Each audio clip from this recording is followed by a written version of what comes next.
Hello everyone, welcome back to Athens Foundation Academy. लास्टच्या लेक्चरमध्ये मी तुम्हाला एक सिंपल एपीचा क्लास 10वरचा क्वेश्चन विचारला होता, जो की JEE 2026 मध्ये विचारला गेला होता. तर पाहूयात आपण त्या क्वेश्चनला कसं सॉल्व्ह करायचं. तुम्हाला काय दिलेलं आहे इथं, first term of AP of 13 non negative terms. Okay, AP मध्ये 13 नॉन निगेटिव्ह टर्म्स आहेत, म्हणजे यांची व्हॅल्यू किती आहे तुम्हाला इथं 30, आणि त्याची फर्स्ट टर्म किती आहे तुम्हाला 10/3. एची व्हॅल्यू काय दिलेली आहे तुम्हाला 10/3. ठीक आहे, याची व्हॅल्यू दिली आहे तुम्हाला 10/3. इफ काय दिलेलं आहे, सम ऑफ दिस एपी. सम म्हणजे काय, 30 टर्म्स आहेत, so sum of 30 terms. If sum of 30 terms is cube of its last term. Cube म्हणजे is cube of last term काय असेल, 30 नंबरची टर्म असेल, त्याचा क्यूब इक्वल टू आहे. ठीक आहे, क्वेश्चन काय सिंपल आहे. Sum of 30 terms is cube of its last term. Last term 30 terms आहेत, सो लास्ट टर्म काय असेल 30 नंबरची टर्म. ठीक आहे, सो हे गिव्हन आहे. बस तुम्हाला काय करायचं आहे, फाइंड कॉमन डिफरन्स फाइंड करायचा आहे. यस 30 काय असेल 30/2.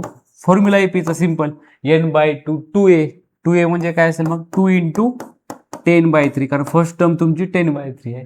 n-1 30-1 29d.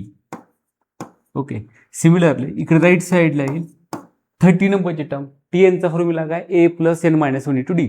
a किती आहे 10/3, a किती आहे 10/3 plus n-1 30-1 29d is equal to काय असेल इथं क्यूब. ठीक आहे, सो तुम्हाला सम ऑफ 30 टर्म्स काय दिलेलं आहे, cube of its last term. ठीक आहे, बस तुम्ही ह्याला सॉल्व्ह करत जावा. हे देईल 50. ठीक आहे, 2 × 10/3 20/3 plus 29d is equal to 10/3 plus 29d is equal to cube.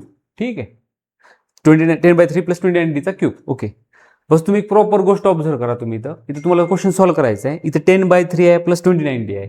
तुम्हाला ना ह्या टर्मला पण जर तुम्हाला क्वेश्चन सॉल्व्ह करायचं असेल है ना, तुम्ही जर डायरेक्टली सॉल्व्ह करत बसलात तर क्वेश्चन कधीच येणार नाही आपल्याला, कारण खूप कॉम्प्लेक्स होत जाईल. तुम्ही सिंपल ऑब्झर्वेशन करा. तुम्ही इथं 10/3 प्लस 29d आहे ना.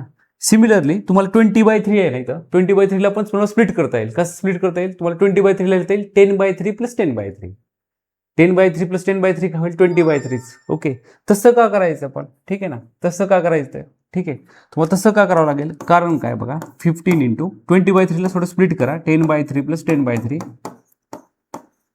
Plus 29d is equal to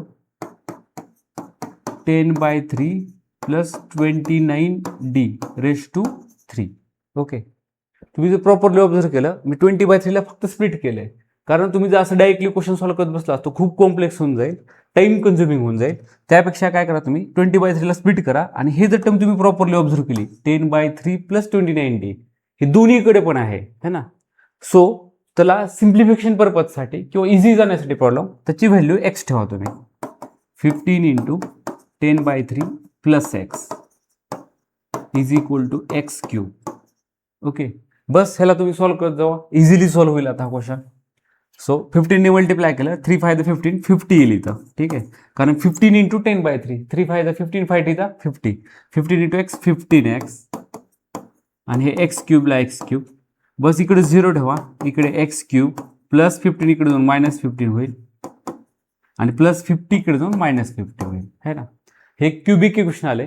cubic इक्वेशनला solve करायला आपल्याकडे एक वे आहे, सिंथेटिक डिव्हिजन है ना. एक तर तो वे आहे, किंवा डायरेक्टली तुम्ही सॉल्व्ह करू शकता. तुम्ही रँडमली x ची व्हॅल्यू 1 बाय 1 चेक करा, 1 2 3 कुठल्या व्हॅल्यूला सॅटिस्फाय होते चेक करा.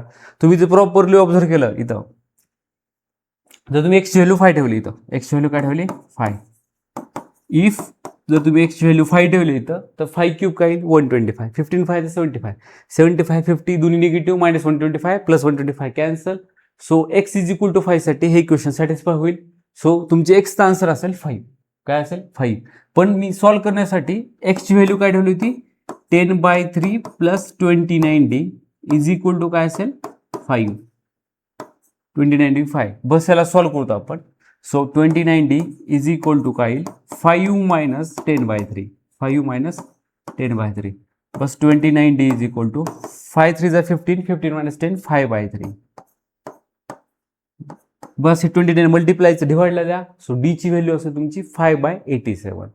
तुम्ही जर डायरेक्टली सॉल्व्ह केलं तर टाइम कन्झ्युमिंग होईल. सो तुम्हाला हा शॉर्टकट यूज करावाच लागेल ह्या प्रॉब्लेममध्ये. सो प्रॉब्लेम एकदम सिम्पल होता, फक्त तुम्हाला फाइंड करायचं होतं कॉमन डिफरन्स. ट्रिक काय त्या प्रॉब्लेमची हे बस 10/3 + 20 ला तुम्ही एक्स ठेवा आणि सॉल्व्ह करा. सो डी ची व्हॅल्यू येईल 5/87. सो ऑप्शन तुमचा असेल 1.